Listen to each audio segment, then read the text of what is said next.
Semana tras semana, Ucrania ha estado golpeando a Rusia donde más le duele. No nos referimos a causar miles de bajas en el campo de batalla, aunque eso ciertamente está ocurriendo. Tampoco nos referimos a que Ucrania esté destruyendo blindados y defensas aéreas en grandes cantidades, aunque eso también está ocurriendo. Estamos hablando de la verdadera jugada maestra de Ucrania: ataques implacables contra las refinerías de petróleo de Rusia. Esos ataques han dado resultado, reduciendo la capacidad de refinación de Rusia de manera tan significativa que Vladimir Putin se está desesperando. El presidente ruso no tiene opción. Putin ha tenido que ir arrastrándose a Bielorrusia en busca de ayuda, ya que Ucrania le quitó todo a Rusia. Y cuando decimos todo, realmente lo decimos en serio. El 1 de octubre, el Kiev Post publicó un artículo en el que señalaba que los ataques de Ucrania contra las refinerías de petróleo de Rusia han eliminado ahora un asombroso 38% de la capacidad de refinación de Rusia. Eso es un tercio de la refinación rusa desaparecida, esfumada en el aire. Al menos hasta que Rusia pueda arreglar el daño que Ucrania está causando. Eso es más fácil decirlo que hacerlo. Ucrania ataca refinerías rusas desde 2024, pero su estrategia actual es más efectiva y causa mayores problemas. No solo ataca una refinería de manera aislada y luego la deja hasta que Rusia la repara. Ucrania ataca una refinería, luego ataca de nuevo y otra vez, sin darle a Rusia la oportunidad de poner la instalación en funcionamiento otra vez. Las reparaciones ocurren lentamente, pero para cuando terminan, otra cosa en la refinería ya ha sido destruida y necesita ser arreglada. Además, los componentes necesarios para esas reparaciones están escasos como resultado de las sanciones occidentales. Gracias a las sanciones y la estrategia de Ucrania, Rusia ya perdió el 38% de su capacidad de refinación y probablemente perderá más si la guerra continúa. El Kiev Post ofrece las cifras gracias a la agencia de inteligencia de mercados Ciala. Los ataques ucranianos han dejado fuera de servicio 338.000 toneladas diarias de refinación de petróleo ruso. Eso provocó que la producción colectiva de gasolina en Rusia bajara 1 millón de toneladas, afectando gravemente su mercado interno. Según Kiev Post, Rusia enfrenta un déficit del 20% en gasolina para su mercado interno, lo que está causando grandes problemas para los esfuerzos de Putin por mantener a su gente bajo control. Putin miente y manipula para controlar, ocultando información. Afirma que Rusia está mejor de lo que parece frente a Ucrania y que su enemigo casi capitula. Es mucho más difícil hacer esas afirmaciones. Tus ciudadanos hacen filas por horas solo para intentar conseguir gasolina, que antes era abundante. Y, con cada día que pasa, la crisis de gasolina en Rusia parece profundizarse. David Hambling cubre la crisis en detalle para Forbes el 29 de septiembre. Afirma que la escasez, iniciada en regiones periféricas y menos importantes para Putin, ha empeorado. La escasez de gasolina ya se siente en todo el país. Precios en aumento, largas filas, racionamiento y en algunos casos bombas de gasolina vacías se están convirtiendo en parte de la vida en Rusia, escribe Hambling, mostrando cómo Ucrania ha creado una nueva normalidad para el ruso común, lo que demuestra que cada palabra que dice Putin sobre cómo va la guerra es una mentira. Los precios son un problema en particular. Hambling afirma que en algunas regiones la gasolina cuesta hasta $452 por galón. Esto se acerca al doble del precio promedio oficial de Rusia de $266. Observamos el engaño. Rusia anuncia un precio, aunque su gente paga más. Euromaidan Press informó el 1 de octubre que los precios han subido mucho desde principios de 2025. Entre enero y hoy, los precios mayoristas de gasolina subieron más del 40%. La alto índice 92 cuesta $880 por tonelada y la alto índice 95 se vende al por menor en $850. Por supuesto, esos precios más altos se están trasladando al consumidor, suponiendo que las gasolineras siquiera puedan conseguir gasolina cada vez más cara. Es en su desesperada búsqueda de una solución a estos grandes problemas que Putin ha ido arrastrándose hacia Bielorrusia, pero hablaremos de eso más adelante en el video. Volviendo a los problemas en las gasolineras, Euromaidan Press agrega que la escasez es tan grave que hay restricciones en varias regiones. Más de 20 regiones sufren escasez según el medio. Crimea, ocupada por Rusia, impuso un límite de 30 litros, unos 65 galones por compra y cliente. Otras regiones imponen restricciones más severas, limitando a solo 10 litros, poco más de 2 galones y medio. Para que se den una idea, un sedán promedio requiere entre 12 y 16 galones para llenar el tanque. Eso significa que un ruso promedio en esas regiones solo puede aspirar a medio tanque. Antes de que los hagan avanzar, Hambling agrega algo a esto. Él comenta que ciertas cadenas regionales de Rusia han limitado tanto la cantidad de gasolina que se puede comprar como quienes pueden hacerlo. Una cadena regional ahora solo vende a clientes con tarjetas de combustible para flotillas, mientras que otra dejó de vender a estos clientes. Hamlin afirma: estas medidas no las toma una empresa sana, es pánico. Son cadenas de gasolina haciendo todo lo que se les ocurre para estirar sus menguantes suministros de su producto principal. Todo esto mientras los ataques de Ucrania provocan más restricciones que afectarán aún más a estas empresas en el futuro. El cierre de gasolineras es cada vez más frecuente y en algunas regiones los padres no pueden recoger a sus hijos de la escuela. Y a pesar de que el liderazgo de Rusia hace todo lo posible para convencer al público de que no pasa nada fuera de lo normal, prohibiendo compartir imágenes de ataques con drones a refinerías, Putin debe enfrentar la realidad de Rusia. Estas escaseces muestran al pueblo ruso que algo malo sucede. Una de las naciones más ricas en petróleo del mundo se está quedando sin gasolina, y eso solo puede estar pasando por una razón. Ucrania está destruyendo las refinerías de Rusia. El Moscow Times informó el 1 de octubre.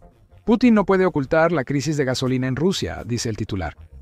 Señala que muchos de los altos mandos de la industria del combustible en Rusia están tratando de presentar lo que está sucediendo como un periodo temporal de escasez que se resolverá pronto. Pero no es así. El Moscow Times dice que estas escaseces no son una simple molestia de tiempos de guerra, son una señal de advertencia, una enorme bandera roja que le muestra al ruso promedio que se están formando grietas enormes en la economía de guerra. Putin creó esto para mantener una operación militar especial que debía durar días, pero lleva años. Mientras tanto, Rusia se está hundiendo más en la recesión. BEB, el banco estatal que financia proyectos clave del gobierno, prevé que el Producto Interno Bruto caerá 0.6% 2 trimestres seguidos. El Moscow Times informa una recesión técnica clásica. Reflexiona sobre lo que eso implica, considerando los aumentos previos en los precios de la gasolina. Una economía en contracción implica menos dinero para la gente. Ya me exprimen hasta el último rublo al comprar comida y gasolina.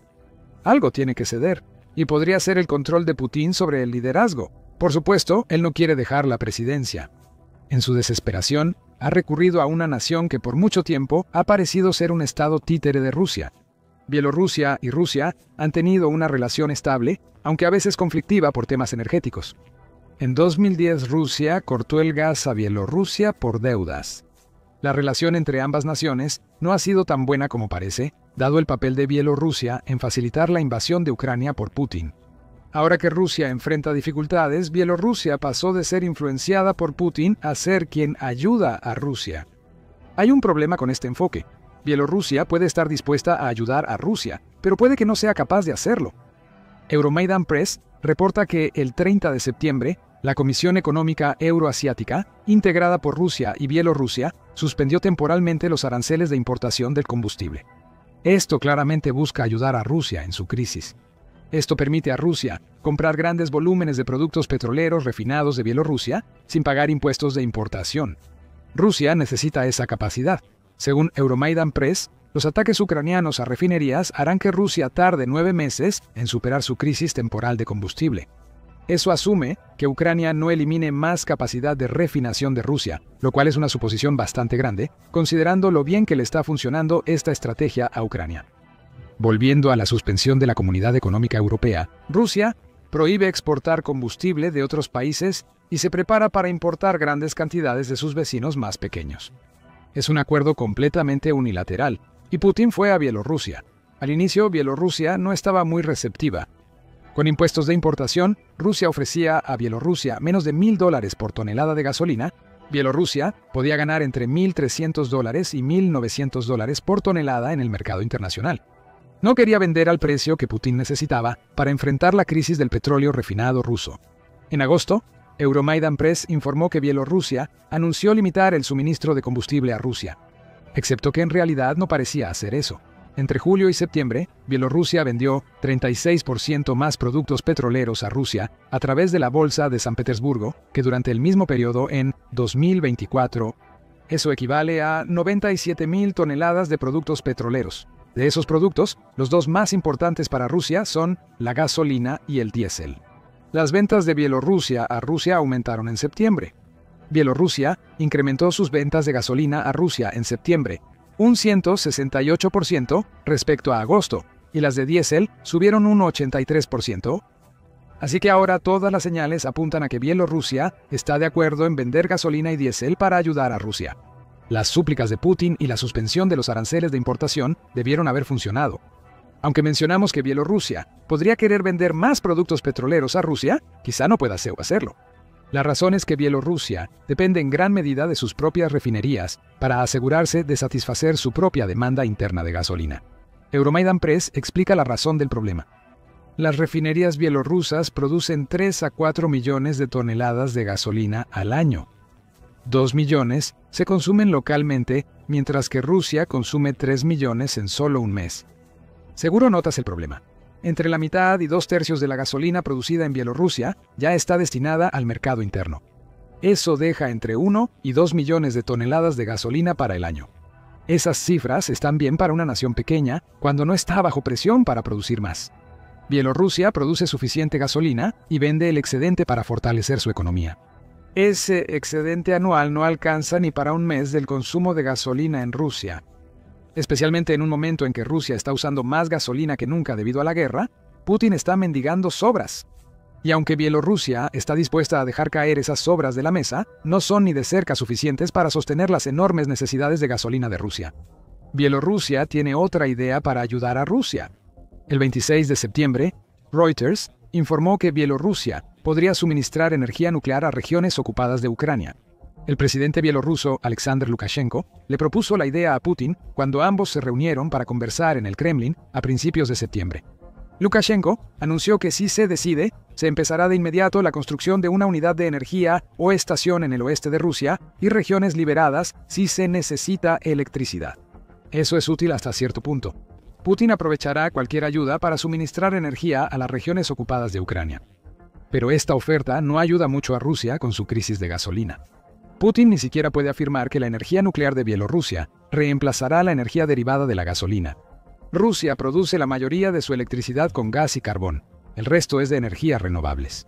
La gasolina ni siquiera entra en la ecuación, lo que significa que Lukashenko le está ofreciendo a Putin un montón de naranjas, cuando en realidad lo que necesita son más manzanas. Volvemos a lo que dijimos antes. Bielorrusia quizá quiera, pero no puede. No importa cuánto suplique Putin, Bielorrusia solo puede ofrecer una curita ante la gran crisis de gasolina que vive Rusia.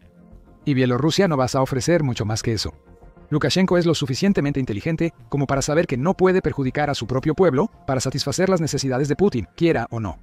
Incluso si el presidente bielorruso decidiera vender toda su gasolina a Rusia, eso aún solo sería suficiente para cubrir aproximadamente un mes del consumo de Rusia. Putin tiene que saber esto, lo que solo demuestra el nivel de su desesperación. Incluso la poca gasolina que Bielorrusia puede ofrecer es mejor que nada, pues Rusia sufre una escasez mayor debido a los ataques de Ucrania. Y eso nos lleva a lo que podría depararle el futuro a Rusia. No se ve bien. La situación del petróleo refinado en Rusia no mejorará debido a los ataques ucranianos cada vez más frecuentes e intensos. El 28 de agosto, Ucrania superó su récord al inutilizar la refinación rusa, según Reuters. Los ataques con drones de Ucrania inutilizaron 31 millones de toneladas de refinación rusa ese mes, sumando 64 millones inactivas. El mantenimiento programado fue 65% más alto que las estimaciones previas. Y Putin pensó que no podría empeorar, pero sí lo hizo. El Kiev Post informa que los apagones de septiembre superaron el récord de agosto. El refinado fuera de línea en septiembre superó las 206.000 toneladas diarias registradas en agosto. Los peores meses de Rusia, más allá de eso, ni siquiera se acercan. En mayo de 2022 se suspendieron 196.000 toneladas diarias de refinado ruso. En mayo de 2020 hubo otro pico, aunque solo fueron 164.000 toneladas diarias. Se están rompiendo récords, y no son el tipo de récords que Putin quiere ver. Todo esto nos dice una cosa. Ucrania ha encontrado una estrategia ganadora y se está apegando a ella. No hay razón para pensar que Ucrania dejará de atacar refinerías mientras Rusia enfrenta una crisis de gasolina. Ha atacado más de 24 refinerías principales de Rusia desde agosto. Según el Kiev Post, el 70% de las interrupciones en estas refinerías fueron por drones ucranianos. Y Rusia no parece ser capaz de hacer nada respecto a este tipo de ataques. Ese es el principal problema de Putin. Rusia ha perdido 1.224 sistemas de defensa aérea desde el inicio de la invasión, según el Ministerio de Finanzas de Ucrania. La magnitud de estas pérdidas debilita mucho las defensas internas de Rusia. Si Putin no traslada defensas aéreas desde el interior de Rusia hacia Ucrania, entonces Ucrania puede causar más daño a sus fuerzas invasoras. Al mover esas defensas aéreas, Putin deja brechas que Ucrania aprovechará con drones de largo alcance. Eso es lo que hará. Ucrania ya produce millones de drones al año. El Consejo Atlántico afirma que, con financiamiento occidental, Ucrania podría duplicar su cifra anual de 5 millones de drones, y así superar las defensas aéreas de Rusia. ¿Y no lo sabías? El 1 de octubre, la presidenta de la Comisión Europea, Ursula von der Leyen, anunció un nuevo acuerdo con Ucrania. La Unión Europea destinará 2.000 millones de euros, unos 235.000 millones de dólares a Ucrania para producir drones. Europa sabe que Ucrania tiene una estrategia ganadora y con ese apoyo podrá fabricar más drones de largo alcance. Han obligado a Putin a ir a Bielorrusia con la gorra rusa en mano. Es una gran llamada de atención para el líder ruso. La crisis actual no es el fin de la estrategia de Ucrania, sino su inicio. La producción récord de drones hace que los ataques ucranianos a refinerías sean más frecuentes y potentes. En pocos meses, la capacidad de refinación fuera de servicio en Rusia podría subir del 38% al 50% o más. El parche bielorruso ya no basta para solucionar el problema. Y dejará de ser un factor si Ucrania sigue haciendo lo mismo. Mientras Rusia enfrenta su crisis de combustible, los ataques de Ucrania también afectan su economía. Según el Estado Mayor de las Fuerzas Armadas de Ucrania, los ataques ucranianos en Rusia le han costado a Putin más de $74.000 millones desde enero de 2025. Eso equivale a aproximadamente el 4% del Producto Interno Bruto anual de Rusia. O Producto Interno Bruto puede no parecer mucho en porcentaje, pero es una pérdida considerable para un país que ya enfrenta una crisis económica creciente. No, los ataques con drones de Ucrania no se detendrán. Están obteniendo demasiados buenos resultados para Ucrania, así que Putin no puede aferrarse a ninguna esperanza de que Ucrania vaya a ceder. La crisis de combustible en Rusia, que ya tardará al menos 9 meses en resolverse, solo empeorará. Podríamos estar presenciando la lenta caída de una superpotencia energética mundial. Después de todo, Rusia está construida sobre una base de ventas de petróleo y gas. El Instituto de Estudios Energéticos de Oxford afirma que el petróleo y gas aportan cerca del 20% del Producto Interno Bruto ruso y hasta el 50% de los ingresos federales. Mientras más Ucrania ataque refinerías e infraestructura energética rusa, más disminuirán estos números durante el año. Después de todo, Rusia no puede vender un producto que está produciendo en cantidades tan limitadas que ni siquiera puede abastecer su propio mercado interno. La súplica desesperada de Putin a Bielorrusia no hará diferencia, ya que la producción de gasolina bielorrusa es muy baja. Putin solo puede salir de la crisis terminando la guerra en Ucrania antes de que lo termine a él. Rusia fracasó categóricamente en tomar Pokrovsk durante la ofensiva de verano. Francamente, debió haber aprendido la lección cuando el centro logístico vital se mantuvo firme y todas las pequeñas ganancias que Rusia logró alrededor de la ciudad empezaron a revertirse. Pero claro, Vladimir Putin nunca aprende. En vez de retirarse de Pokrovsk, ordenó a sus tropas cansadas seguir atacando. Al hacerlo, Putin provoca un baño de sangre. El asalto final de Rusia a Pokrovsk terminó en la picadora de carne ucraniana, causando más bajas rusas, y la continuación de una estrategia defensiva que ha detenido a Rusia en seco. El 30 de septiembre, la prensa Euromaidan informó que Ucrania había ampliado su control en Pokrovsk con contraataques en varias posiciones clave los días previos. El objetivo ucraniano es simple. Tras permitir que Rusia ocupara varios asentamientos cerca de Pokrovsk y generara riesgo de cerco, Ucrania está revirtiendo el daño. Y al hacerlo, Ucrania está aislando a las tropas rusas restantes de los refuerzos. Crean bolsas de soldados sin posibilidad de contraatacar ni escapar. Esa es la clave de la estrategia para Ucrania. Durante el verano, las fuerzas rusas se agotaron capturando pequeños asentamientos, quedando debilitadas y esperando refuerzos. No lograron evitar que Ucrania los rodeara y atrapara en zonas que creían ya ocupadas. Rusia está intentando enviar refuerzos, por supuesto, pero la propia estrategia de cerco de Ucrania significa que esos refuerzos están siendo inútiles. Es casi como lanzarse a una picadora de carne que los destruye y expulsa antes de llegar a su objetivo. Las fuerzas agotadas que Ucrania ha atrapado exitosamente y sus refuerzos están bajo el fuego cruzado ucraniano, informa Euromaidan Press. En cuanto a las tropas atrapadas, se les está acabando el tiempo. Gran parte de los combates se concentran en Dobropilia, según informa Euromaidan Press. Aunque no es tan importante como Pokrovsk, Dobropilia es una ciudad estratégicamente importante porque proporciona acceso a una carretera vital y, en última instancia, ayudaría a Rusia en su objetivo principal de tomar Pokrovsk. Sin embargo, septiembre ha sido un mal mes para Rusia en Dobropilia. Para el 12 de septiembre, Al Jazeera informaba que Rusia estaba apuntando a Dobropilia, pero estaba perdiendo más terreno del que estaba ganando. El medio informó que Oleksandr Siersky, comandante del ejército ucraniano, afirmó que Rusia capturó unas 521 millas cuadradas en la región, pero luego perdió 10 de ellas. Esa proporción es insostenible para Rusia y muestra que las trampas de Ucrania contra las fuerzas rusas en la región funcionan. Para el 22 de septiembre, Ucrania Informed informó que Rusia seguía atacando Dobropilia, pero todos fallaban. Las contraofensivas ucranianas estaban pasando factura. Además, la estrategia de cerco estaba cumpliendo su función al cortar la logística de Rusia y evitar que los refuerzos llegaran a la región. Víctor Trajubov, portavoz del Grupo Operativo Estratégico de Tropas de Dnipro, explicó por qué Rusia comenzó a fracasar en Dobropilia. Se infiltraron en pequeños grupos tras la primera línea ucraniana, luego se unieron a un grupo mayor, ocuparon posiciones e intentaron avanzar. Intentaron fortificar lo capturado y traer refuerzos, explicó Drajubov, pero en esta etapa empezaron a fracasar. Gracias a contramedidas efectivas, comenzamos a atacarlos, lo que empezó a destruir su logística, y comenzaron a perder gradualmente sus posiciones. Esto sigue hasta hoy, y muestra la estrategia de Rusia en todo el verano. Rusia ya no usa grandes grupos mecanizados para atacar en oleadas, sino que envía pequeñas unidades para infiltrarse en las defensas de Ucrania.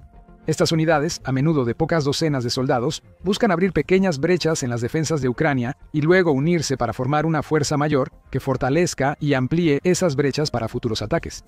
Eso no ha pasado. Pequeñas unidades avanzaron, pero Ucrania cerró las brechas y las atrapó en el territorio ocupado. Es un brillante contraataque que obligará a Putin y sus aliados a volver a planear si quieren intentar tomar Dobropilia y ni pensar en Pokrovsk. Esto nos remite al informe del 30 de septiembre de Euromaidan Press. El medio afirma que Rusia, cada vez más desesperada en Dobropilia, se aferra al asentamiento que podría cambiar el rumbo. Novotoretska. Hace unas semanas, Rusia controlaba este lugar y planeaba usarlo para lanzar un asalto desde varios ángulos sobre Pokrovsk. Ucrania lanzó un contraataque, pero Novotoretska aún no ha sido totalmente liberada. Ocupa lo que Euromaidan Press denomina zona gris, donde Ucrania solo controla algunas casas del asentamiento. El resto del pueblo está siendo patrullado por los drones de Ucrania, que buscan y destruyen a cualquier soldado ruso que encuentren. Aún así, esta falta de control total por parte de Ucrania ha llevado a Rusia a creer que existe la posibilidad de que pueda retomar Novotoretska. Pero para lograrlo, debe hallar cómo cruzar el creciente enjambre de drones ucranianos en el asentamiento. Capturar a los operadores es la única opción de Rusia, pero para lograrlo morirán decenas o cientos de soldados. Putin está preparado para hacer ese sacrificio. Ha enviado refuerzos frescos a Novotoretska para ayudar en el avance. Sin embargo, al arriesgar tanto por tan poca ganancia, surge la pregunta, ¿por qué Rusia intenta este último esfuerzo desesperado? Todo gira en torno a las tropas rodeadas mencionadas antes. Euromaidan Press dice que recuperar Novotoretska es la única manera que Rusia ve para potencialmente reconectarse con los soldados asediados que Ucrania ha atrapado en toda Dobropilia. Esos soldados son atacados cada vez que se atreven a levantar la cabeza, por lo que solo se mantienen agachados esperando refuerzos. El 26 de septiembre, United 24 Media reportó comentarios de Siersky que destacan la exitosa estrategia de cerco de Ucrania y su impacto en las ofensivas rusas en Pokrovsk.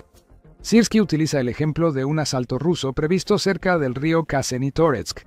La respuesta de Ucrania a ese asalto demuestra lo que está haciendo en Dobropilia y en toda la región de Pokrovsk. Previniendo esto, reubicamos unidades militares. El plan era aislar al grupo enemigo en la línea del río Kaseny-Toretsk, dijo Siersky. Así, las unidades enemigas que habían avanzado en profundidad se encontraron en una especie de bolsa. Al mismo tiempo, cerramos esa línea con acciones de nuestras unidades de fuerzas de asalto aéreo en ejes convergentes desde el norte y el sur. El enemigo terminó atrapado, su destrucción ya está en marcha. ¿Esa es en resumen la estrategia de contraofensiva de Ucrania? Funciona de maravilla en Dobropilia. Para conocer su funcionamiento, mira nuestro video sobre los calderos de tropas rusas que Ucrania creó en Dobropilia. Hay varios calderos y todos están aislados entre sí y de cualquier refuerzo entrante. Rusia intenta enviar tropas frescas a Novotoretska, pero esos nuevos soldados rusos enfrentan una dura realidad al intentar sus asaltos. Ucrania cubre hábilmente todos los accesos a los bolsillos rusos atrapados. Drones patrullan y vigilan continuamente el movimiento ruso en estos accesos. Las fuerzas rusas siempre están bajo observación. Ucrania sabe dónde están, sabe qué rutas tomarán y sabe qué rutas tendrán que tomar, si quieren tener alguna posibilidad de reunirse con sus compañeros. En cuanto alguno de los refuerzos es lo suficientemente valiente o tonto como para intentar avanzar, Ucrania los ataca. Los drones descienden, y esos soldados que avanzan son eliminados mucho antes de llegar a las líneas de combate que Ucrania ha creado, como ha sido tan frecuente durante la guerra. Es una picadora de carne en acción. Putin está atascado en cuanto a las decisiones que toma. Intentar tomar Pokrovsk y Dobropilia tiene que suceder. Estos son los objetivos de Putin y no va a dejar de perseguirlos. Sin embargo, la estrategia de atrapamiento de Ucrania ha sido ejecutada tan bien. El enfoque de Rusia de usar unidades más pequeñas ya no está funcionando. Ya no hay brechas que explotar, solo rutas vigiladas por Ucrania convertidas en zonas mortales para las fuerzas rusas. Las tropas cerca de Novotoretska podrían quedar atrapadas, pero los refuerzos que intentan rescatarlas son los que están muriendo. Rusia solo ha avanzado hacia una fortificación de trincheras cerca de Novotoretska, lo cual ofrece poco consuelo. Algunos de los refuerzos de Rusia pueden lograr llegar a esa trinchera, pero desde ahí no tienen opciones. Los accesos a los bolsillos están bloqueados y no hay forma de escapar de la trinchera sin enfrentar ataques de drones ucranianos, informa Euromaidan Press. Puede parecer raro hablar de trincheras en una guerra del siglo XXI, pero Rusia y Ucrania las han usado mucho para fortificarse. Le Monde destacó en septiembre de 2023 que la guerra de trincheras volvió en Ucrania. Señaló que la contraofensiva de Ucrania en 2023, que finalmente terminó en fracaso, hizo un uso intensivo de las trincheras porque el país se vio obligado a depender de la infantería para lograr avances territoriales. Lo mismo pasa con Rusia, que sin dominio aéreo usa trincheras para que sus tropas avancen lentamente. El problema con este enfoque para ambos bandos es el mismo que existía cuando la guerra de trincheras alcanzó su punto máximo durante la Primera Guerra Mundial. Siempre hay una tierra de nadie entre las trincheras de ambos lados. Durante la Primera Guerra Mundial, esa zona era bombardeada regularmente por artillería, lo que hacía que cualquier intento de cruzarla fuera casi suicida. En Ucrania, la artillería permanece, pero el mayor peligro fuera de las trincheras son los drones que acechan a quienes salen. Esos drones no solo patrullan la zona de nadie cazando a cualquiera, sino que también atacan directamente las trincheras.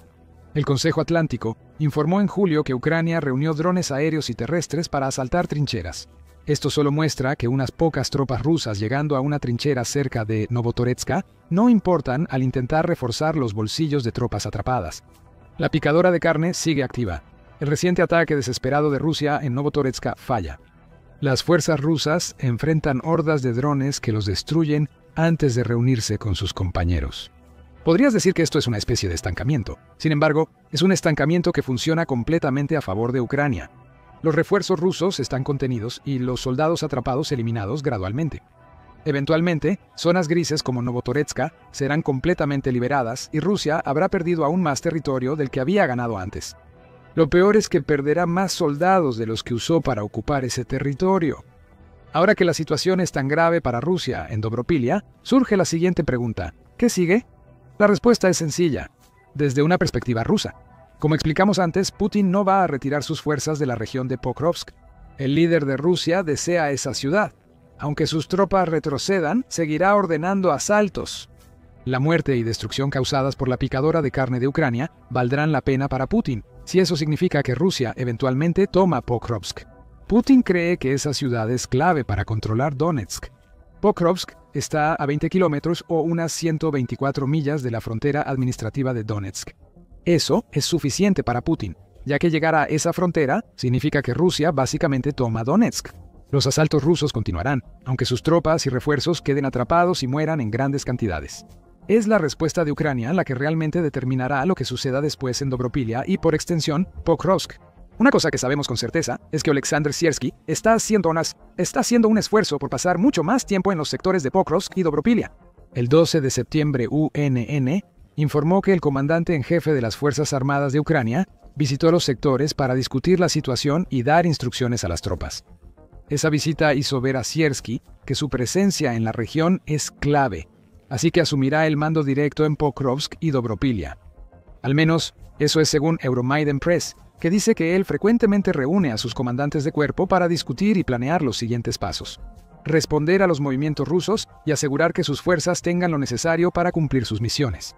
Siersky no permitirá el descuido en el mando que permitió a Rusia avanzar hacia Pokrovsk al inicio de la ofensiva de verano. Ahora, cada ataque ruso recibirá una respuesta que lo neutralice casi al instante. Además de mantener el nuevo status quo en Dobropilia, Siersky y sus comandantes ya planean nuevos contraataques. Siguiente en la agenda, la región de Volodymyrivka. El asentamiento está bajo control ucraniano desde hace tiempo. El 25 de agosto, el Instituto para el Estudio de la Guerra incluyó a Volodymyrivka en su evaluación diaria de la campaña.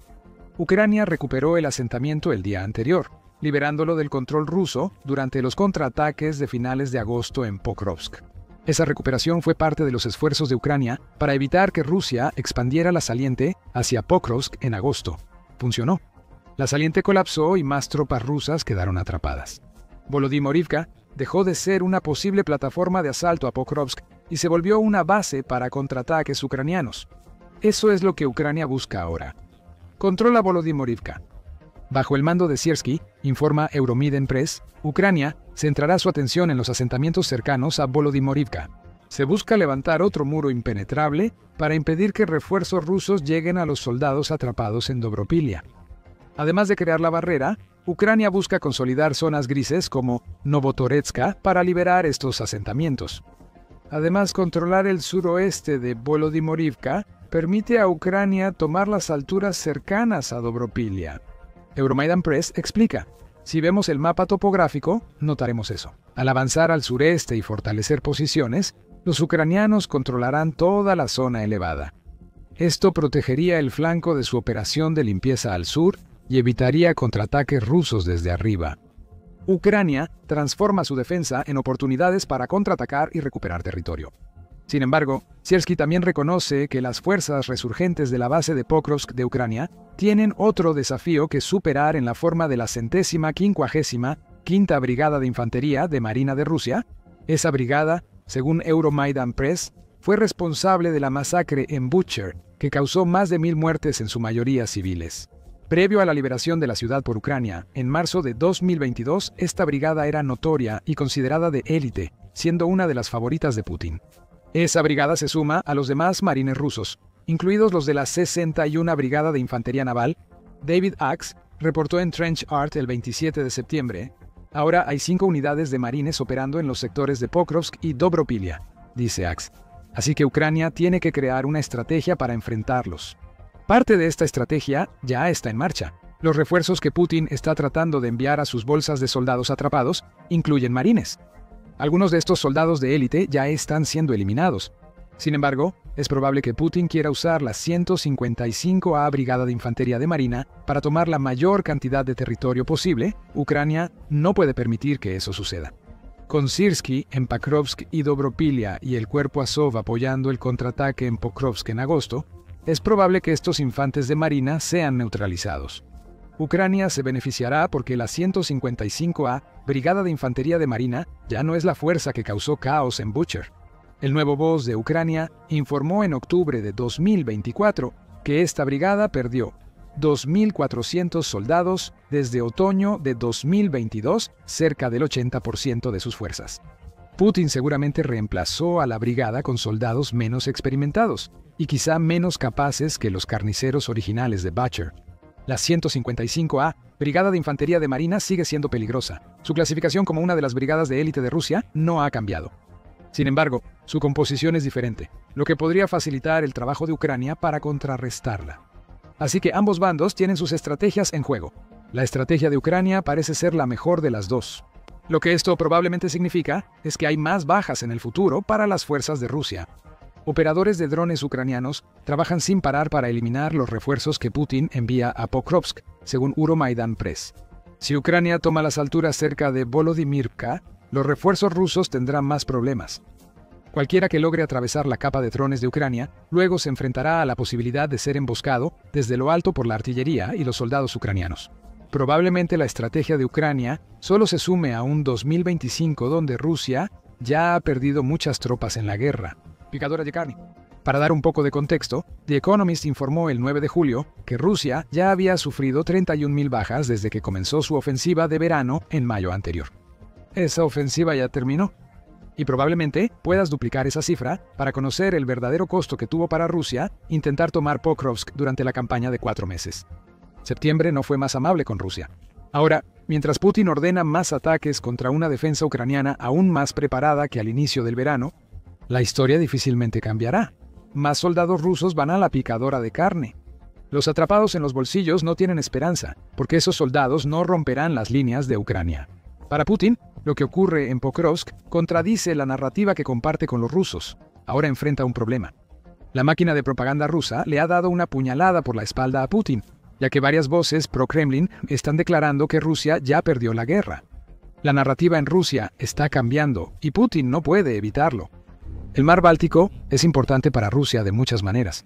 Rusia, a través del enclave de Kaliningrado, lo utiliza para intimidar a la OTAN con tácticas de guerra híbrida. El mar Báltico es una ruta clave para la flota fantasma rusa y se considera ahora un lago de la OTAN donde Rusia debe mantener presencia. Sin embargo, el mar Báltico representa algo más para Rusia, una ruta hacia el emergente frente ártico que Vladimir Putin espera dominar en los próximos años. Estados Unidos no permitirá que esa dominación ocurra. Cazasubmarinos estadounidenses patrullan la frontera rusa y el mar Báltico, dejando expuesto el frente ártico de Putin. Newsweek dio la noticia el 30 de septiembre con un informe que detallaba cómo Estados Unidos ha desplegado varios aviones militares en Noruega. Eso por sí solo no sería una gran noticia. Noruega es miembro de la OTAN y no es inusual que se desplieguen aviones allí y en otras partes de las regiones nórdicas y bálticas. Lo especial de este despliegue es el tipo de avión enviado por Estados Unidos. Estos aviones no son solo más cazas que la OTAN use para disuadir incursiones de drones y aviones rusos. Estados Unidos ha enviado un avión que es capaz de cazar submarinos y espiar a los enemigos en y alrededor del mar Báltico. Ese avión es el P-8 Poseidón de la Marina de Estados Unidos. Parece que Estados Unidos ha enviado varios para vigilar las fronteras de Rusia y frustrar los planes de Putin en el mar Báltico y el Ártico. El Kiev Independiente proporciona los detalles básicos sobre las capacidades de este avión, informando que se utiliza tanto para la guerra antisubmarina como para la observación de buques de superficie y la recopilación de inteligencia. ¿Recuerdas la mención de la flota fantasma de Rusia en la introducción de este video? El P-8 Poseidón es el avión perfecto para identificar y rastrear embarcaciones en esa flota, haciéndolas menos útiles para Rusia en el proceso. La Academia Naval de los Estados Unidos, brinda más información. Dice que el P-8 Poseidón es un Boeing 737-800 ERX modificado, combinando confiabilidad, velocidad y potencia en un solo avión. El P-8 también es modular, ya que cuenta con una arquitectura de sistema de misión abierta que permite a Estados Unidos ajustar y expandir su equipamiento y sistemas dependiendo del tipo de misión en la que participe. La función principal del P-8 es la vigilancia, y cuenta con muchas herramientas para ello. Entre ellas se encuentra una variedad de sensores, incluyendo sistemas de sensores acústicos tanto activos multiestáticos como pasivos, que puede usar para detectar submarinos. Se instalan sensores infrarrojos y un detector digital de anomalías magnéticas en la aeronave. En resumen, el P-8 tiene todo lo que necesita para esperar y observar lo que sucede abajo. Y esta variedad de sensores le permite enfocarse en cualquier cosa que sea diferente de lo normal. La aeronave también es útil en combate, aunque normalmente estos enfrentamientos serían contra barcos y submarinos en lugar de aviones de combate y tipos de ataque. La Academia Naval de Estados Unidos indica que el P-8 cuenta con una bahía interna de armas, con 5 estaciones, 4 pilones en las alas y 2 centrales para portar armas. Como el equipo de vigilancia, estas armas cambian según la misión. El P-8 transporta minas, torpedos, bombas y misiles de crucero, gestionados por un sistema digital de armamento. La Marina Real del Reino Unido, que también usa la aeronave, brinda algunos detalles extra. Los 2 motores a reacción CFM567 del P-8 generan 27.000 libras de empuje cada uno, permitiendo una velocidad máxima de 563 millas por hora. Claro, eso no impresiona comparado con los aviones de combate que rompen la barrera del sonido.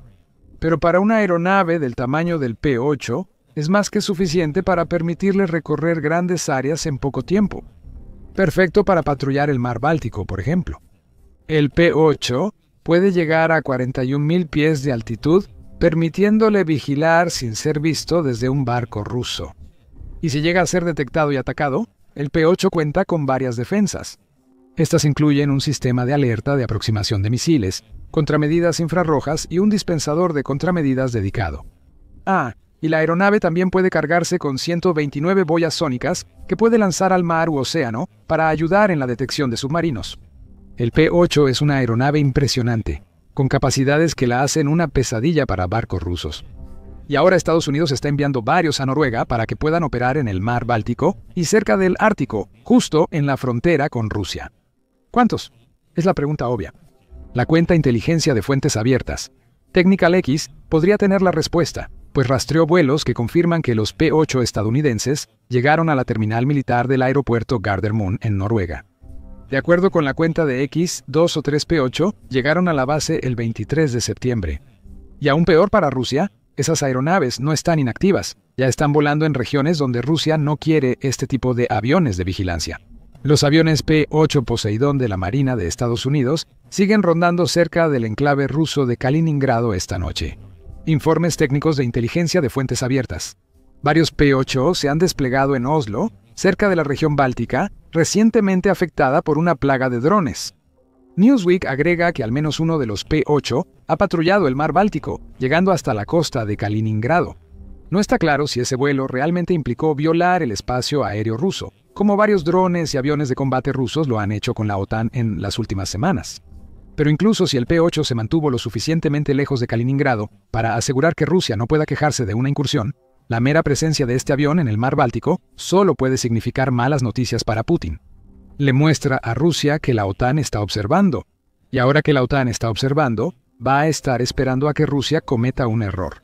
Con cualquier cosa, desde un barco en su flota oculta hasta submarinos patrullando el Báltico sin ser vistos. Peor para Rusia, que estas aeronaves sean de Estados Unidos, muestra a Putin que el control que creía tener sobre Donald Trump ya no existe. En realidad, no ha sido así desde hace tiempo. La llegada de los P-8 al Báltico es solo una de varias medidas que Estados Unidos ha tomado en los últimos meses para fortalecer la postura defensiva de la OTAN contra Rusia en la región. Por ejemplo, el 1 de agosto Trump se frustró tanto con Putin y sus compinches que anunció el despliegue de un par de submarinos nucleares en las aguas del Báltico. La medida respondió a los comentarios del portavoz de Putin, Dmitry Medvedev, quien criticó la amenaza de Trump de imponer aranceles a países que compren petróleo ruso. Cada ultimátum es una amenaza y acerca la guerra, no con Rusia y Ucrania, sino con su propio país. No sigas el camino de Joe Dormilón, publicó Medvedev en X el 28 de julio. Ya sea que haya sido la amenaza o la broma de Joe Dormilón lo que impulsó a Trump a actuar, el presidente de Estados Unidos respondió rápidamente. Trump usó Truth Social días después para decir que los submarinos nucleares responderían a Medvedev. Basado en las declaraciones altamente provocativas del expresidente de Rusia, Dmitry Medvedev, quien ahora es el vicepresidente del Consejo de Seguridad de la Federación Rusa. He ordenado posicionar 2 submarinos nucleares en las regiones adecuadas. Por si acaso estas declaraciones insensatas e incendiarias son algo más que solo eso, declaró Trump. Puede parecer un juego de ojo por ojo entre Estados Unidos y Rusia, pero eso no cambia el resultado. Las regiones que mencionó Trump probablemente serían el Báltico o el Ártico, ideales para la OTAN. Su defensa colectiva mejoró con el despliegue de estos submarinos. Por lo que se sabe, eso podría seguir bajo las olas del mar Báltico. Aproximadamente un mes después, Estados Unidos también envió un grupo de portaaviones hacia el Ártico para participar en un ejercicio de entrenamiento militar conjunto con las fuerzas noruegas. En este despliegue, el grupo de portaaviones estadounidense entró al mar de Barents, parte del océano Ártico y ubicado frente a Noruega y Rusia, según Newsweek. El despliegue incluyó al United States Ship Mahan y al United States Ship Bainbridge, destructores clase Arleigh Burke, que antes estuvieron asignados al portaaviones United States Ship Gerald R. Ford. El despliegue fue temporal. Los barcos dejaron el mar de Barents tras el ejercicio. Aún así, demostraron que Estados Unidos está más dispuesto a cooperar con sus aliados de la OTAN y no teme mostrar poder ante Putin. Con la llegada de los P-8 a Noruega, ese mensaje quedó grabado en piedra. Estados Unidos no permitirá que Rusia actúe como quiera en un mar conocido como Lago de la OTAN. Y ahora la OTAN va a poder observar todo lo que Rusia haga en el mar Báltico y, por extensión, en el Ártico, tanto por encima como por debajo de las olas. Los cazasubmarinos están en la frontera con Rusia y están activos. Esto implica varias cosas para Putin y sus ambiciones en el Báltico y el Ártico, empezando por lo obvio. Tener 2 o 3 P-8 en Noruega es algo enorme para la misión de patrullaje aéreo de la OTAN en el mar Báltico. Además de este último despliegue, Estados Unidos participa en esa misión desde hace tiempo. En julio, Newsweek informó que otro P-8 fue desplegado en la base aérea de Keflavik, Islandia, y participó en la misión OTAN Centinela del Báltico. Es muy probable que este último despliegue del P-8 vaya a hacer algo similar, sobre ayudar a la OTAN a contrarrestar los intentos de Rusia de desestabilizar el Báltico con tácticas de guerra híbrida. Ese es todo el objetivo de la vigilancia aérea de la OTAN, que la organización describe como una misión en tiempos de paz que busca preservar la seguridad de los cielos aliados. Es una tarea colectiva que requiere presencia continua, las 24 horas del día y todo el año, de aviones de combate y tripulaciones listas para reaccionar ante posibles violaciones del espacio aéreo. Los P-8 no van a formar parte de los equipos de respuesta para este tipo de incidentes. No están diseñados para enfrentarse a aviones de combate. Sin embargo, contribuirán a un sistema de alerta temprana para la policía aérea de la OTAN, además de ser capaces de rastrear barcos y submarinos rusos que las fuerzas navales de la OTAN podrían tener que enfrentar. Esta presencia reforzada en el Báltico y el flanco oriental de la OTAN es vital. Rusia ha hecho varias cosas sospechosas en septiembre. Las incursiones de drones y aviones de combate en el espacio aéreo de la OTAN se han vuelto una táctica común para Rusia en el último mes. Euronews informa que al menos 10 países europeos han experimentado este tipo de incursiones en los últimos meses, y muchas de ellas ocurrieron durante septiembre. El envío de 19 drones rusos a Polonia fue noticia principal, aunque Rusia ha hecho maniobras similares en Rumania, Alemania, Dinamarca y Francia recientemente. Los P-8 no están hechos ni diseñados para combatir o detectar drones, aunque podrían usarse para eso si fuera necesario. Estas afirmaciones hacen cuestionar la relación entre las incursiones de drones rusos y la llegada de los P-8 a Noruega. Todo se reduce a la flota fantasma de Rusia. Ucrania reveló que esta flota, antes vista solo como medio para evadir sanciones petroleras occidentales, ahora tiene un propósito más nefasto. Estos barcos lanzan los mismos drones que ahora entran al espacio aéreo europeo. Conoce más sobre las afirmaciones de Ucrania en nuestro video detallado sobre este tema. Los P-8 quizá no sean efectivos contra drones, pero pueden ubicar los barcos de la flota sombra. Eso los hace valiosos contra la nueva estrategia de drones de Rusia, como podrían demostrar los P-8. No solo que los barcos de la flota sombra están navegando por el Báltico, sino también que Rusia está usando estos barcos para sus ataques con drones. Luego están los submarinos. Rastrear los buques submarinos de Rusia en el Báltico puede ser la razón principal por la que Estados Unidos ha enviado P-8 a Noruega. Aún así, hay dudas sobre cuántos submarinos buscarán estas aeronaves. La flota del Báltico de Rusia llegó a tener muchísimos submarinos. En la Guerra Fría, la Unión Soviética tenía unos 130 submarinos en su flota del Báltico. Esos días quedaron atrás, señala la Fundación Carnegie. Ahora, Rusia solo opera un submarino de ataque diésel eléctrico en su flota del Báltico. Esto plantea la pregunta de por qué 3 P-8 fueron a Noruega.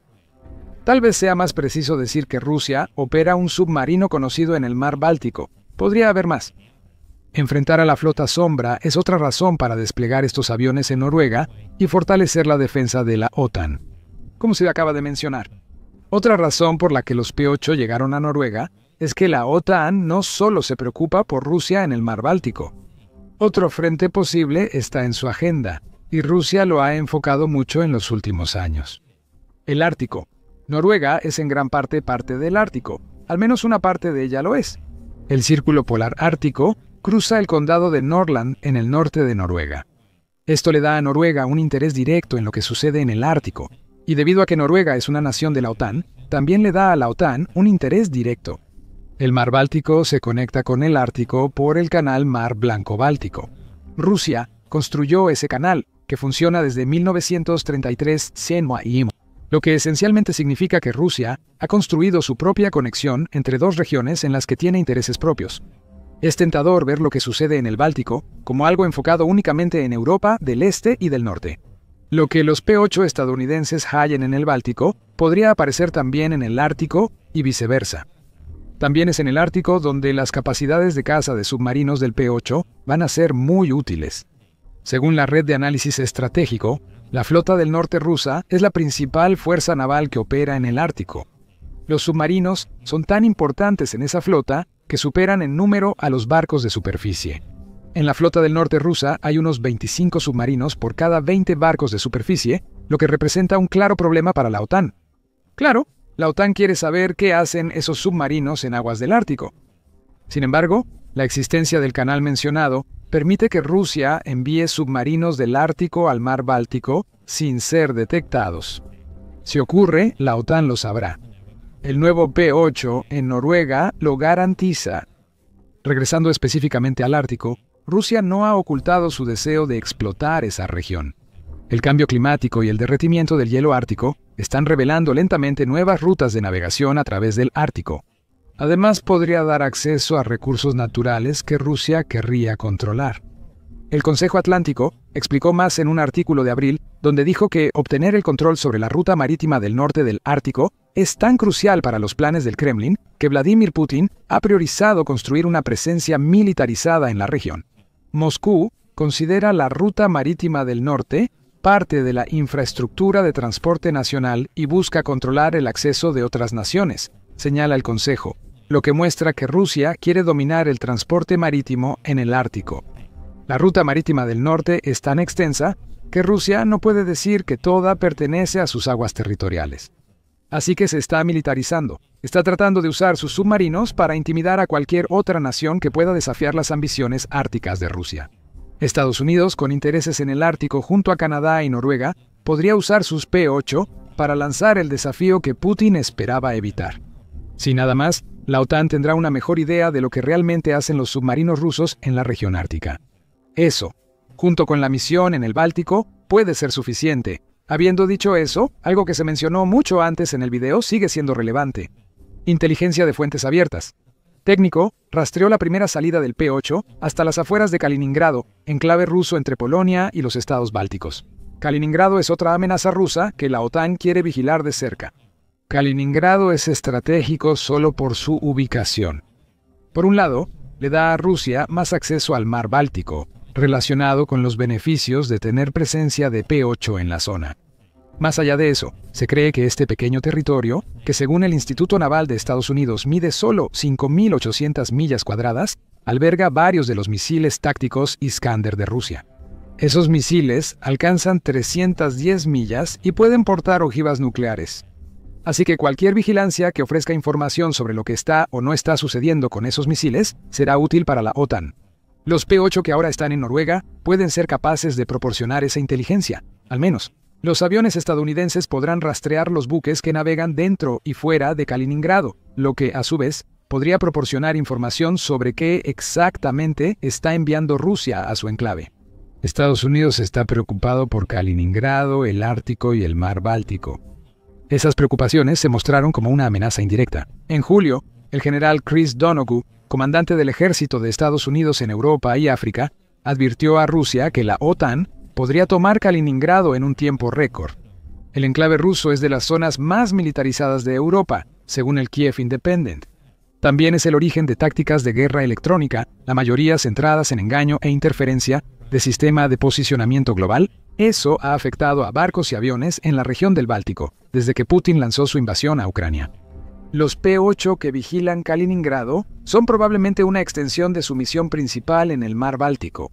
El enclave es prioridad. Si no lo fuera, el primer despliegue de un P-8 en Noruega no habría terminado tan cerca de Kaliningrado. Los USP-8 han fortalecido la presencia de la OTAN en regiones clave, y solo el tiempo dirá qué harán esas aeronaves. Estados Unidos realizó una jugada de poder que cambió el rumbo de la guerra entre Rusia y Ucrania. Ha decidido compartir inteligencia con Ucrania sobre objetivos en Rusia, ayudando a las fuerzas de Kiev a destruir más infraestructura del Kremlin. Es una jugada audaz y decisiva, que inevitablemente desencadenará una reacción en cadena con ramificaciones de gran alcance. y podría, al final, ser la jugada que aplaste a Rusia de una vez por todas. Aquí tienes un resumen de lo sucedido y su significado futuro. El 1 de octubre, varios medios como Reuters y el Wall Street Journal lo confirmaron. Estados Unidos autorizó a sus agencias de inteligencia y al Pentágono a ayudar a Ucrania a identificar y atacar infraestructura energética rusa. Funcionarios informaron que Kiev recibirá inteligencia estadounidense sobre refinerías, oleoductos y estaciones de energía en Rusia, incluso lejos de la frontera con Ucrania. En otras palabras, Estados Unidos está a punto de facilitar drásticamente que Ucrania lance sus drones y misiles en las piezas clave que impulsan la industria energética y sostienen la economía de Rusia. La enormidad de esta decisión no puede ser exagerada. Quienes han seguido la guerra saben que Ucrania ha atacado con frecuencia la infraestructura energética rusa en semanas y meses recientes. Con frecuencia, los informes muestran que los ataques de drones de Ucrania han dañado refinerías, oleoductos, depósitos de combustible e instalaciones de almacenamiento en Rusia. Rusia tardó en sentir los efectos y Ucrania tuvo que ser paciente, eligiendo cuidadosamente sus objetivos y ejecutando sus planes a la perfección, eligiendo los momentos y lugares adecuados para atacar y causar el mayor daño.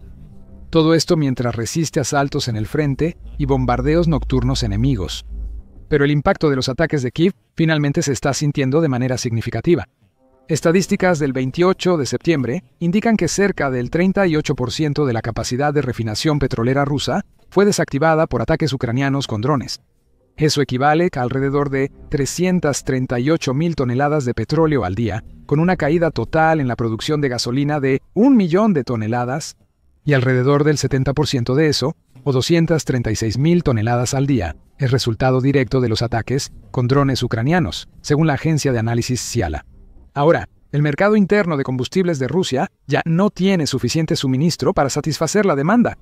De hecho, está aproximadamente un 20% por debajo de satisfacer las necesidades del país, y el pueblo ruso lo está resintiendo. En un número cada vez mayor de regiones del país, se están reportando escasez y los precios se están disparando, con algunos miembros del público incluso teniendo que recurrir a proveedores del mercado negro solo para conseguir el combustible que necesitan para sobrevivir. El economista ruso Vladislav Inozemtsev afirma que más de 300 minoristas de combustible han cerrado desde mayo debido a las acciones de Ucrania. Otros se ven obligados a tomar medidas drásticas para seguir abiertos, como limitar a los consumidores a pequeñas cantidades de combustible por compra, prohibir que la gente llene bidones de gasolina o incluso restringir el acceso solo a los clientes leales que tienen tarjeta. Y esta crisis solo está empeorando con el paso de los días. Informes recientes de Rusia indican que Moscú se prepara para restringir exportaciones de diésel tras prohibir la exportación de gasolina a principios de este año. Los problemas de suministro empeoran y ciudades como Nizhny Novgorod, la sexta más grande de Rusia, ya sufren las consecuencias. En algunos lugares, los conductores esperan en filas de más de 100 autos incluso toda la noche, para que tengan el combustible que necesitan para ir al trabajo y regresar al día siguiente. Esto no solo afecta a las regiones occidentales de Rusia o a los territorios ocupados de Ucrania, sino también al lejano oriente, a miles de kilómetros del frente del conflicto. Los ciudadanos rusos están encontrando cada vez más difícil conseguir combustible, y un gobernador local, Alexei Maslov, ha hecho un llamado urgente para que la gente deje de comprar por pánico. Esta crisis de combustible tampoco afecta solo a la gente común. También tiene un impacto directo en la maquinaria de guerra del Kremlin. Esto hace mucho más difícil para Rusia transportar tropas y suministros de un lugar a otro y mantener el flujo logístico militar sin problemas. El comandante en jefe de Ucrania, Oleksandr Sersky, confirmó el 25 de septiembre: las capacidades del complejo militar industrial enemigo se han reducido significativamente. Esto se observa en el campo de batalla. La crisis de combustible en Rusia afecta a la logística y el suministro de su ejército.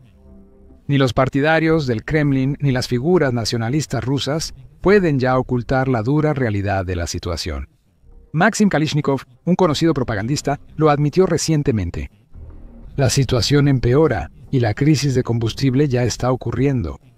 Las voces de quienes dicen que tienen que cambiar al consumo ruso usando cupones, básicamente tarjetas de combustible, se están haciendo cada vez más fuertes. Mientras tanto, en el más alto nivel, en los pasillos del propio Kremlin, los funcionarios del gobierno están luchando por encontrar soluciones al problema. El viceprimer ministro Alexander Novak trabaja en eliminar los aranceles a combustibles importados de China y Corea del Sur. Reintroducir un aditivo para subir el octanaje prohibido desde 2016. En un intento desesperado por ampliar el suministro nacional, Rusia también está contando con Bielorrusia para que proporcione importaciones adicionales de combustible en los próximos días y semanas, para compensar sus problemas de producción. Las compras a Bielorrusia subieron 36% respecto al año pasado. Los funcionarios del Kremlin insisten en que todo está bien, y Novak aseguró recientemente que la situación está controlada. Sin embargo, los hechos y estadísticas muestran otra realidad. Y el pueblo ruso no es ciego. Pueden enfrentar la propaganda del Kremlin en la televisión y el acceso cada vez más restringido a sitios web. Pero también pueden ver con sus propios ojos que los precios del combustible y otros productos esenciales de uso diario están subiendo cada día, y que la economía de su país se está debilitando cada vez más. Y no parece que vaya a mejorar pronto.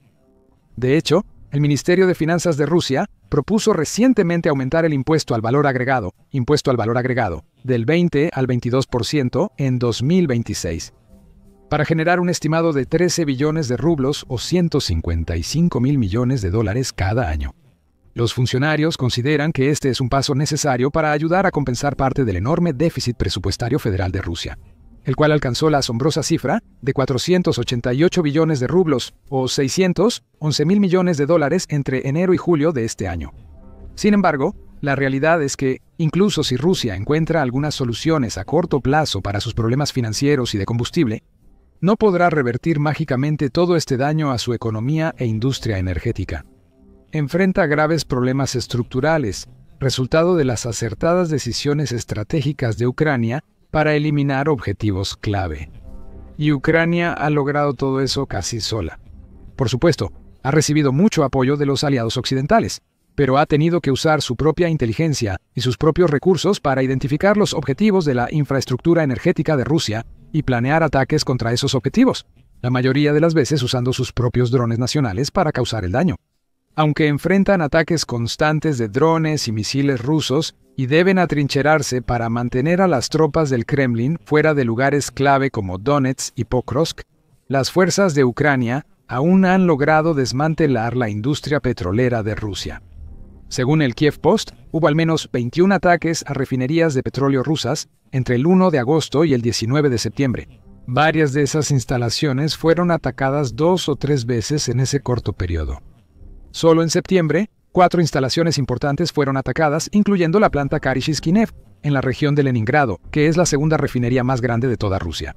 Además, la refinería Rosneft-Ryazan es una de las 5 más grandes de su tipo. Ambas instalaciones tuvieron que cerrar tras los ataques de Ucrania. El presidente de Ucrania, Vladimir Zelensky, resumió lo importante que es seguir golpeando la industria petrolera rusa, afirmando, las sanciones más efectivas. Las más efectivas son los incendios en refinerías, terminales y depósitos de petróleo en Rusia. Hemos restringido significativamente la industria petrolera de Rusia y esto restringe significativamente la guerra.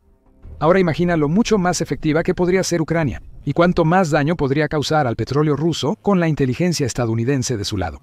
Después de todo, Estados Unidos no solo presume de tener la fuerza militar más poderosa del mundo por mucho, sino que también lidera en cuanto a inteligencia. Cuenta con los recursos y la experiencia para recopilar información de manera sumamente eficaz y precisa, lo que le ha dado una ventaja clave en numerosas misiones militares previas. Ucrania ya ha recibido inteligencia de Estados Unidos durante la guerra, pero Estados Unidos solo ha proporcionado información relacionada con la conciencia situacional del campo de batalla dentro de las fronteras de Ucrania, en territorios disputados como Donetsk y Lugansk. Aún no le ha dado a Kiev ningún dato sobre ubicaciones dentro de Rusia. Pero eso cambiará pronto. Un funcionario dijo al Wall Street Journal que las agencias solo esperan la aprobación escrita final de la Casa Blanca para entregar la información al ejército ucraniano. La aprobación podría ocurrir pronto, por lo que Ucrania estaría a días u horas de recibir el mayor impulso de inteligencia de la guerra. Y eso no es todo. También se dice que Estados Unidos está instando a sus aliados de la OTAN a seguir su ejemplo y compartir su propia inteligencia con Kiev. De repente, las fuerzas ucranianas podrían encontrarse con enormes cantidades de información nueva y valiosa sobre objetivos clave en territorio ruso. En ese momento, la marea de la batalla inevitablemente se inclinará a favor de Ucrania. Con nueva inteligencia, las fuerzas de Ucrania deberían volverse aún más eficientes y letales al elegir sus objetivos, planear ataques y ejecutar sus estrategias. Podrían eliminar más objetivos de petróleo y combustible, paralizando la industria energética y agravando la escasez de combustible.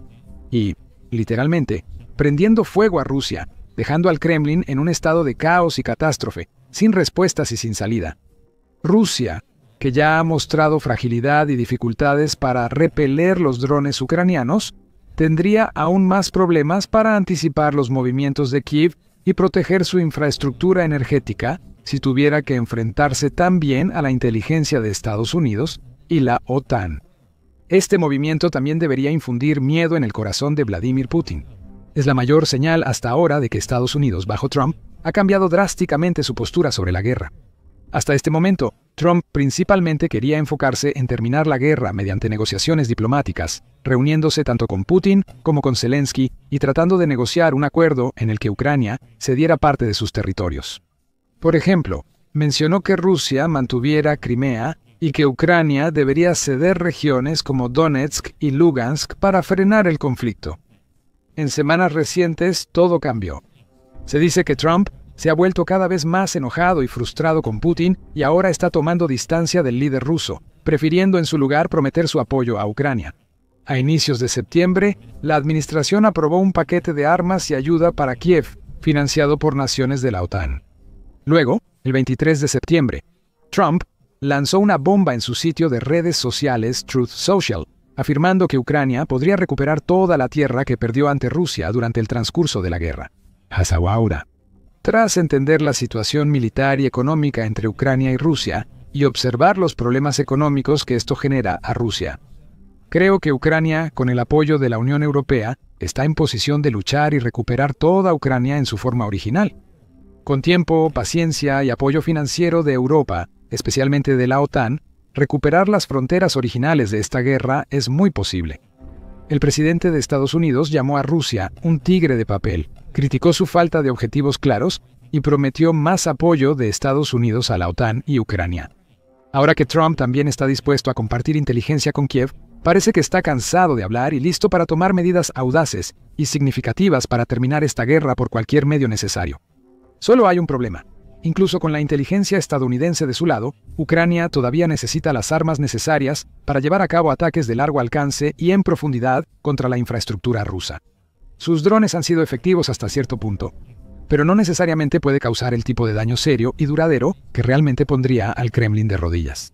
También todavía tiene que lidiar con restricciones y limitaciones sobre cómo usa algunas de las armas suministradas por sus aliados occidentales. Estados Unidos, por ejemplo, exige que las fuerzas ucranianas soliciten aprobación cada vez que quieren disparar un misil ATACMS a un objetivo ruso. Los envíos recientes de ATACMS llevan tiempo bloqueados. Ucrania no tiene los misiles necesarios para atacar objetivos a cientos de millas fuera de su territorio, pues depende de los ATACMS de sus aliados. Y los Storm Shadows solo pueden llegar hasta cierto punto. Sin embargo, eso también podría estar a punto de cambiar. Porque Estados Unidos no solo se está preparando para compartir inteligencia con Ucrania, también está considerando suministrar a Kiev algunos de los misiles de crucero más poderosos conocidos por el hombre, los Tomahawks. Famosos por su alcance extraordinario, los misiles Tomahawk pueden recorrer distancias de hasta 1000 millas para alcanzar sus objetivos. Ucrania desarrolla misiles de largo alcance como el Flamingo y Long Neptune, pero aún carece de infraestructura para producirlos masivamente. Actualmente no puede planear muchos ataques en territorio ruso. Si recibiera muchos Tomahawks, podría empezar a trabajar de inmediato. Identificar objetivos energéticos importantes a cientos de millas dentro de Rusia, incluyendo los de la zona de Moscú y más allá, y eliminarlos con una precisión asombrosa y una potencia de fuego inmensa. Porque los Tomahawks no solo tienen un alcance increíble, también son increíblemente ágiles. Pueden alcanzar hasta 570 millas por hora y hacer maniobras evasivas para evitar interceptores enemigos. Siguen rutas de vuelo a baja altitud para evitar ser detectados por radares enemigos y sistemas de defensa aérea. Son muy efectivos para alcanzar sus objetivos y pueden transportar ojivas altamente explosivas de hasta 1000 libras. Cuando estos misiles impactan, pueden reducir estructuras enteras a polvo y escombros. Aeródromos, depósitos de municiones, refinerías y almacenes de combustible no pueden resistir un impacto directo de un misil Tomahawk. Años de evidencia respaldan esto. pues Estados Unidos ha usado Tomahawk en conflictos desde principios de los 90. Han destruido muchos objetivos en Irak, Irán, Afganistán y Siria. Pronto podría ocurrir lo mismo en Rusia, según dijo el vicepresidente de Estados Unidos, J.A. de Vance, en Fox News el 28 de septiembre, Wine. Es algo que el presidente va a decidir. Él tomará la decisión final. Lo que el presidente va a hacer es lo que sea mejor para los Estados Unidos de América, agregó después Vance. Sé que en este momento hablamos de ese tema. Aunque no se ha decidido, Estados Unidos considera seriamente dar a Kiev misiles Tomahawk o Barracuda, ambos con velocidades subsónicas y alcances de hasta 580 millas. Alemania prometió más apoyo a Ucrania con armas de largo alcance. Cuando Kiev tenga estas armas y la inteligencia estadounidense, sus fuerzas serán casi imparables. Totalmente armados y completamente informados, tendrán todo lo que necesitan para golpear a Rusia donde más le duele. Atacan los lugares más valiosos y destruyen infraestructuras energéticas una tras otra. Desde ese momento, probablemente se desencadene una reacción en cadena de eventos. Habrá más ataques a instalaciones energéticas en Rusia, reduciendo aún más la producción de petróleo. Esto debería tener efectos secundarios tanto en la economía, que se debilitará aún más, como en el público ruso, que verá disminuir su calidad de vida y su poder adquisitivo. El resentimiento y la frustración hacia el Kremlin crecerán mientras la gente busque culpables. Y eventualmente, incluso los oligarcas y nacionalistas que han apoyado a Putin todo este tiempo, pueden decidir que ya es suficiente y finalmente volverse en contra del presidente. En ese momento, incluso Putin, quien ha afirmado que Ucrania pertenece a Rusia y ha mostrado poca intención de detener la guerra, podría verse obligado a aceptar la derrota y negociar el fin de esta sangrienta batalla. Ahora, conoce más sobre la posibilidad de que misiles Tomahawk estadounidenses sean enviados a Ucrania en nuestro video reciente, donde detallamos las increíbles especificaciones técnicas y el historial comprobado de estas armas en acción. Para entender lo difícil que se vuelve la vida para Putin, mira este video que lo explica. Incluso algunos de los mayores partidarios del Kremlin y nacionalistas pro-Putin han comenzado, lenta pero seguramente, a volverse en contra de su líder. Por último, suscríbete a nuestro canal y activa las notificaciones para ser de los primeros en enterarte de noticias y desarrollos importantes de esta guerra y otros grandes conflictos militares.